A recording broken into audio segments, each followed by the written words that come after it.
The Secrets of Star Trek is brought to you by the StarQuest Production Network and is made possible by our many generous patrons. If you'd like to support the podcast, please visit sqpn.com/give. You're listening to The Secrets of Star Trek, episode number 80. Captain to bridge. Spock here. Make it so. Surrender is not an option. Attention crew of the Enterprise, this is James Kirk.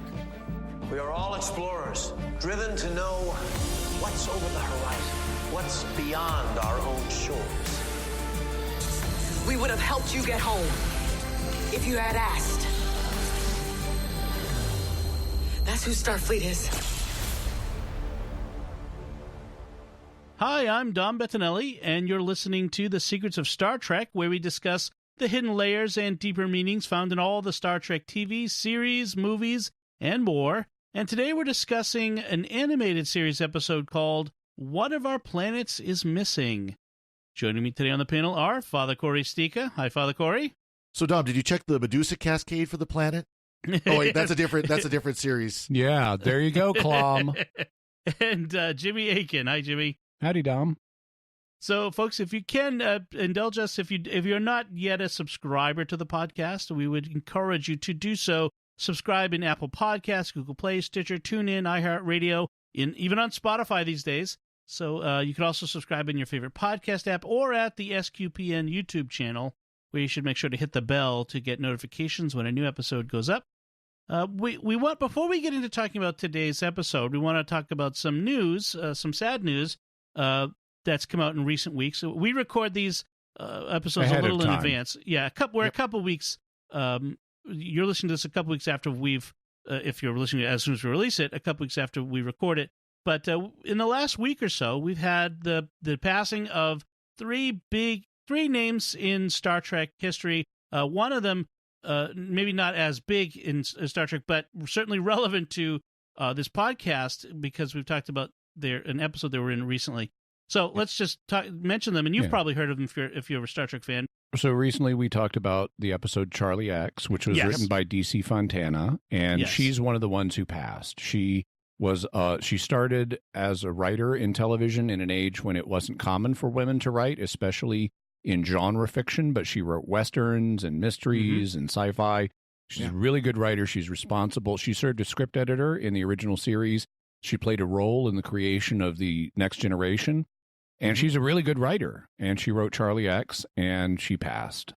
Yes. Also, with Charlie X, there was the Charlie Evans character himself. Yep. And the actor that played him was a method actor, and he's also passed on. Yeah, Robert Walker Jr., who if you're a fan of older movies, from AMC and the movie channel, you might have seen him in lots of older movies from the 50s and 60s and into the 70s even. Yep. Maybe not the 50s, but the 60s and 70s. So he made a lot of movies, and he passed on as well. And then just as we record this, yesterday we found out that probably the biggest one for Star Trek fans, Rene Auberjonois, who played Odo on Deep Space Nine, also passed away at the age of 79. He apparently had cancer, at least according to the reports I saw from his son, I think. Yeah. And one of the great characters in Star Trek, certainly unique character, and played so wonderfully by Renee over the years. And so it's really sad to see that as we lose these people who've created such wonderful things for us. He was such a great actor, too. I mean, he was not just in Star Trek, but Benson's. A lot of people know him for. Oh, yeah. And Soap. He was Clayton something or other on Benson. Yeah. And I remember I think the first time I saw him may have been on the Bob Newhart show back in the 70s. He was playing a visiting psychologist from France. Oh, right. Yeah. Well, it's interesting thing, too, is he was probably one of the older, if not oldest actors in Deep Space Nine. Yeah. Yeah. I mean, so we kind of have lost just in a few months, we've lost the oldest and certainly one of the youngest, if not the youngest, because we also lost Aaron Eisenberg, who played Nog. Right. Yeah, and I'm just looking at Renee's his Wikipedia entry. He was in Boston Legal, which was another more recent than Deep Space Nine. And he was in Benson, and before that, Soap. Benson was a spinoff of Soap. But probably most famous to most people for his work in Deep Space Nine. And so at least on this podcast, yeah. Yeah. But I think in the popular consciousness, I think Odo might be a bigger character than Benson was popular at its time, but I don't know how much it gets reruns or anything like that. Whereas DS9 is still known again amongst sci-fi at least. But well, I hope he makes it to the great link above. Exactly. Yeah. I remember when Deep Space Nine was announced and cast. The only two actors I had any familiarity with, I think, were Rene Auberjonois from Benson and Captain Sisko. Avery Brooks as Hawk from Spencer. Also, of course, you knew Colm Meaney, but because of Next Gen. Well, yes, of course, that's true. He had done many guest spots. Like I'm looking at his list of things that he guested on, and he was actually on a Star Trek Enterprise. He was on Stargate SG-1, Warehouse 13. I'm just thinking of some of these episodes. Yeah. So pray for his repose. You gonna say? I just remembered seeing him in it was a very short run, less than a season series in the late 90s called The Hot Zone, which was about a biological terrorism response team and up against some evil bioterror group that was wanting to bring about the end of humanity or something. And it didn't last very many episodes, and I remember liking it. I wish they'd put it out so I could see it again.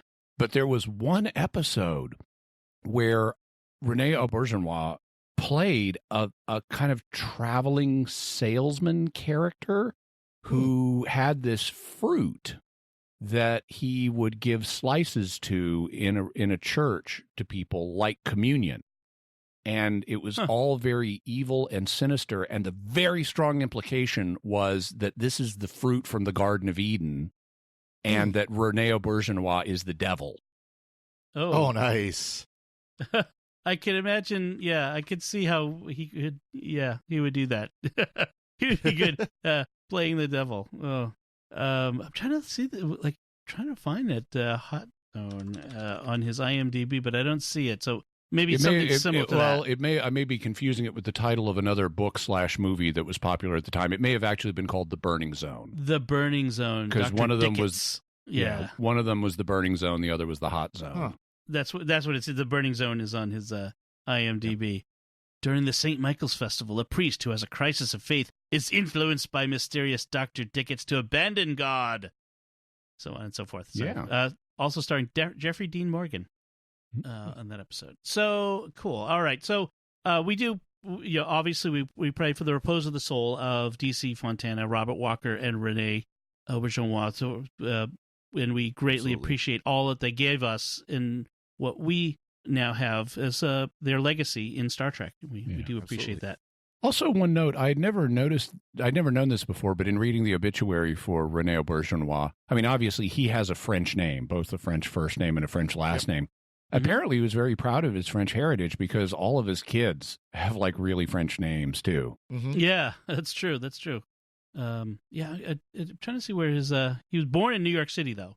His father was born in Switzerland, so that's got to be where he comes from. French-speaking Swiss. Yeah. Yes. All right. So, let's talk about one of our planets is missing. So this is you can't really talk about a first season, second season of Star Trek animated series. It was very short. Technically, there are two, but yeah, it's only a handful of episodes.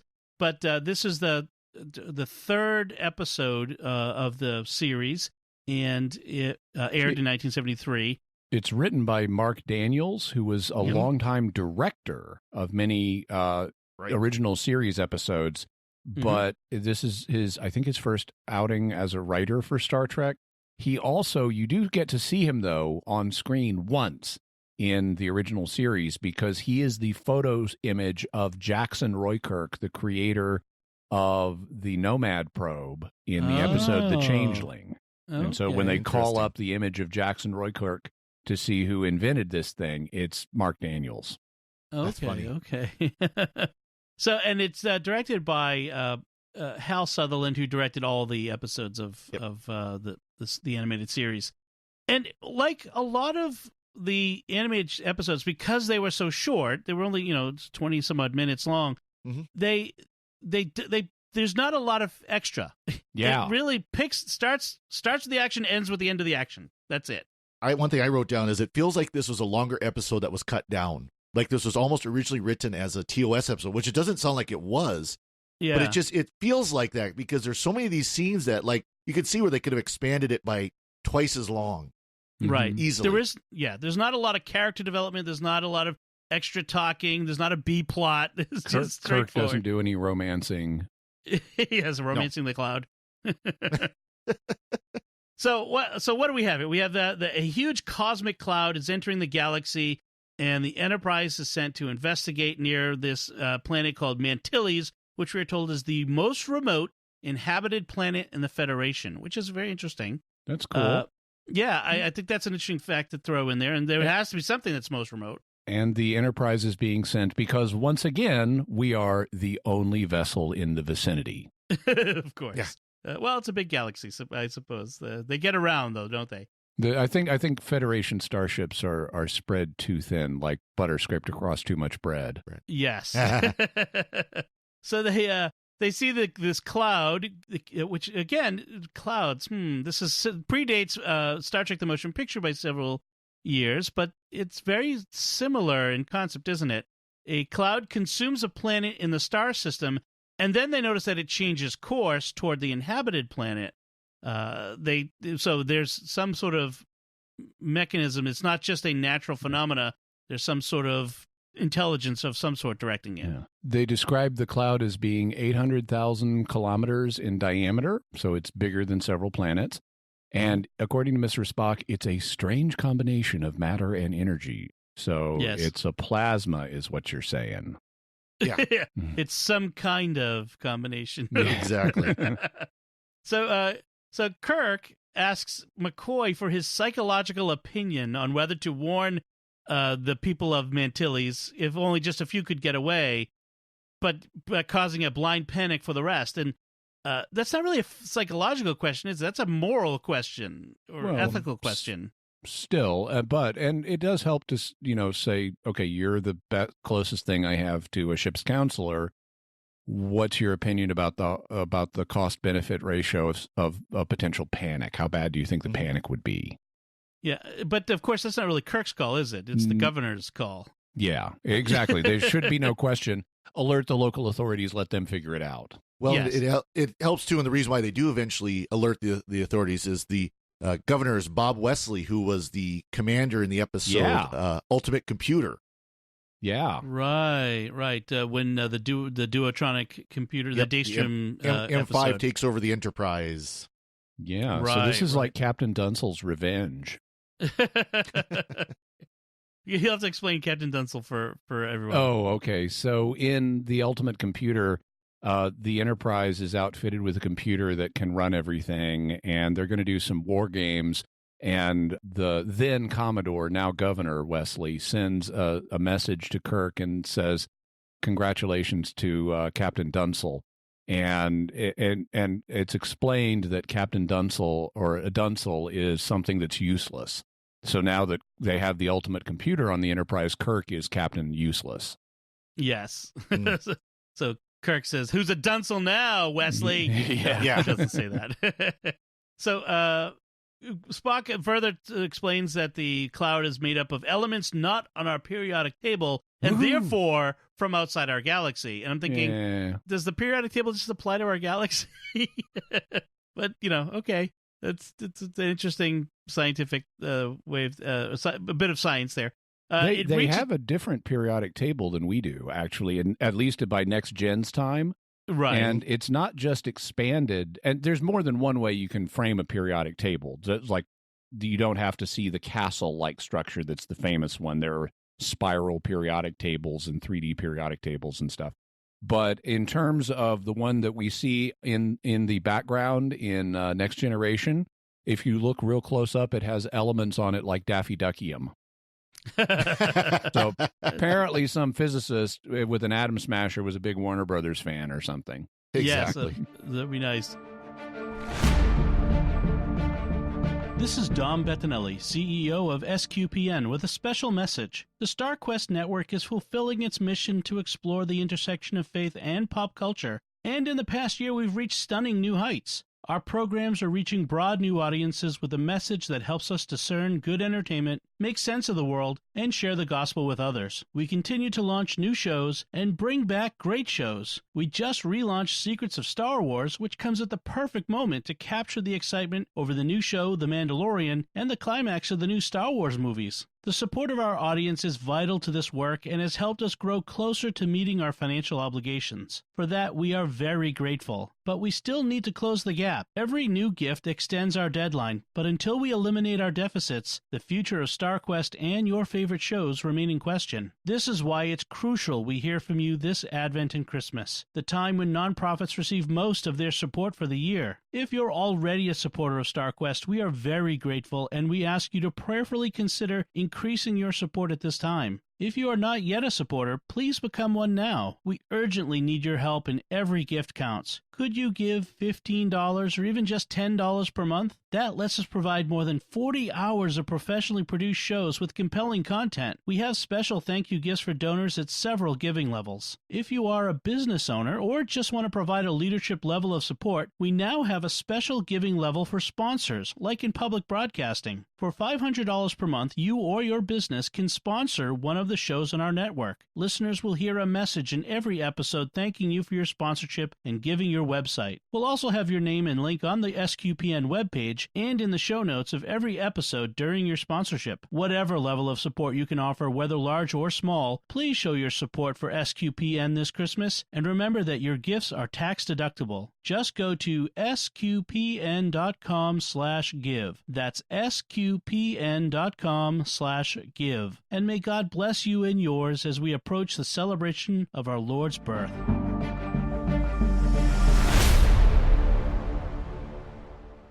So the tendrils from the cloud reach out to grab the Enterprise. And Spock says that the tendrils are made up of a combination of koino energy and ambiplasma. It's almost an ambiplasma, and there's just enough Greek in these roots, and to have this almost make sense. I mean, koino energy could be understood as something like common energy. Yeah. Because koine is the Greek word for common, and ambiplasma, that would be like a sort of plasma or something. Some sort of plasma. Some sort of a plasma that can grab things. Let's go with that. So they're drawn inside, and then some gaseous antimatter blobs approach the ship, and they make them go away by putting an antimatter charge into the shields. I'm not sure how that's done. There's a lot of technobabble going on in this episode. But they're obviously trying to digest the Enterprise in some way. Yeah. Or they're like antibodies. These are like floating cloud teeth.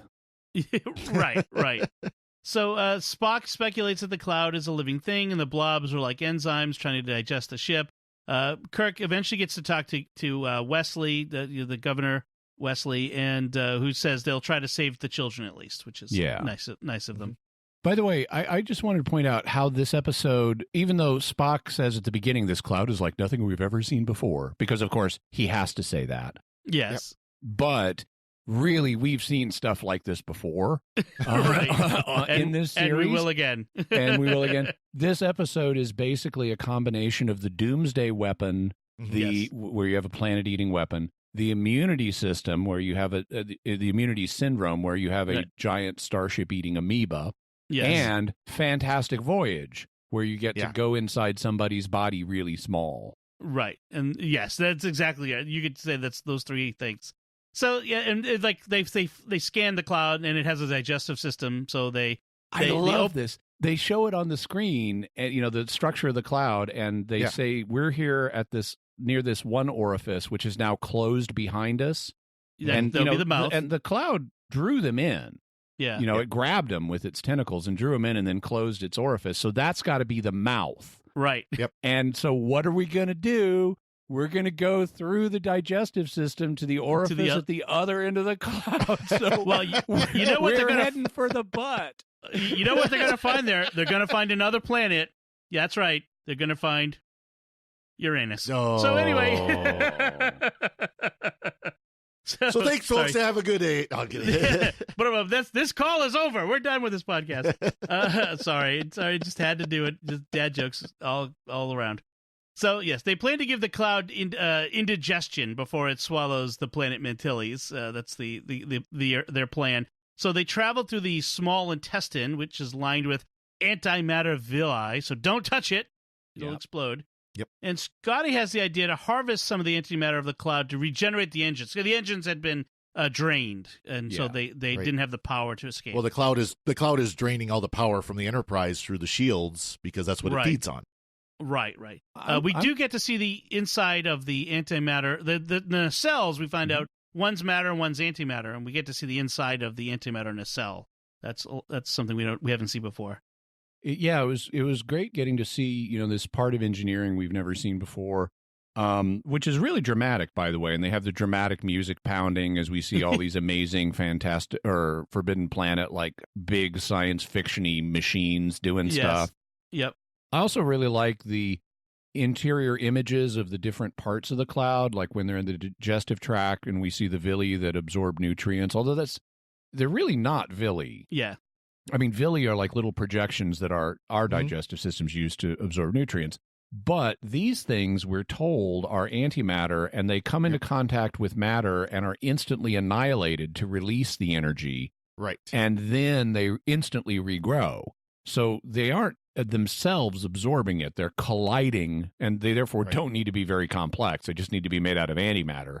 So you've got these antimatter projections to detonate with the matter, and then something else must be absorbing the energy. Just the cloud in general absorbs the energy. Yeah. But I like the fact that the science here is actually about antimatter is actually quite good, especially for a children's cartoon show in the 70s. I mean, this is pretty accurate science for the most part, at least when they're talking about the antimatter, not the koino energy and the ambiplasma. Right. So they eventually find the brain. Somehow they went from the digestive system to the nervous system, and they find the brain, and Kirk decides to kill the cloud by shooting the brain. Spock objects. But the only way, in order to do that, they've got to detonate the Enterprise. So they're going to kill themselves in order to kill the cloud in order to save the planet. Mm-hmm. Right. And Spock that was the house that Jack built. Yeah, right. Yeah. So Spock's objection is that the cloud is a possibly intelligent being, but Kirk says one cloud, 80 million people, will take the 80 million people. It's we can't do that. We also found out that they're evacuating 5,000 children from the planet, and I was thinking, is that there are only 5,000 kids on the planet, or that's just how many they could fit on the ships? Perhaps maybe the latter. McCoy describes the population of the planet as being millions, so I would assume there's more than 5,000 kids. That's just their ship capacity at the moment. Yeah. So Spock suggests that he can mind meld with the creature, so he does this through the computer. Through the computer, and his open-armed mind meld into like the air. He doesn't actually. He just puts his hands out, and he lets the cloud see through his eyes. So they show it pictures and video of Earth. He gets possessed by the cloud. He does not just a mind meld, but a mind swap. Right. So like the cloud is in his body and he's in the cloud's body. Right. And because they showed pictures and videos from Earth showing that people live on the planets, the cloud stops at the last minute, of course, just before it gets to the surface. And Spock convinces it to go back where it came from. So go back to your galaxy. Now that it realizes planets in this galaxy are inhabited. Yes. So it goes back to its own galaxy where none of the planets are inhabited. Have you checked, Mrs. Cloud? You didn't check here. Right. So it's kind of like what they it's a little over simplistic. They should have said, okay, Cloud, you can stay in our galaxy or you can go, but you need to check your food before you eat it. Right. You have to check to make sure there's nothing living on it. Yeah. Exactly. So, the other thing that it reminds me of a bit, because this is a plot point that has risen several times again, is the cloud anything like the sphere in the second season of Discovery? that we in Obal for Charon. Mm-hmm. Well, somewhat. I mean, it is a big, huge thing that's presumably lived for a really long time. Although if it's been traveling between galaxies, it's had a much more boring life than the sphere. Yeah. Right?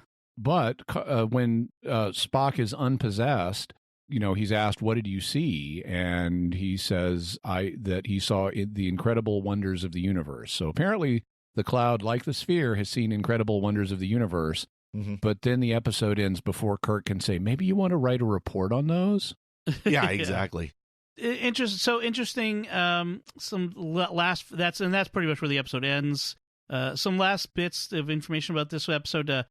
Mark Daniels, as you mentioned, directed a lot of stuff. He actually directed the Doomsday Machine, the episode. Mm-hmm. And there were some bits of this episode that were lifted right from that. It's like nothing we've seen before. Except we have. Then there's not a whole lot else to say about this. Is there anything else you guys had to Father about this? Well, maybe by the time of Voyager, this planet had made it to the Delta Quadrant, and it was the Coffee Nebula, the nebula where they went in. Right. That's stupid. No. Majel Barrett was the voice of the Cloud when Spock was communicating with her, because she did the computer also. Yep. Yeah. Right. And James Doohan, of course, Majel Barrett and James Doohan did all the non-regular voices, the regulars from the original series in the animated series. Some of the shots of Earth that Spock showed on the computer screen were from stock footage from the animated series Lassie's Rescue Rangers. I know. I was going to mention that. I remember seeing that back in the 70s. So they were stealing from other Filmation cartoon shows. Yep. We need some stock footage, folks. What's in the library? What's in the vault? Yeah. Excellent. I thought it was interesting. The star date for this episode is 5371.3. So it starts with a 5. And that's significant because the original star dates kind of sort of progress. The first digit changes with every season. So the season 1 star dates the earliest is like 1212.2 or something, right.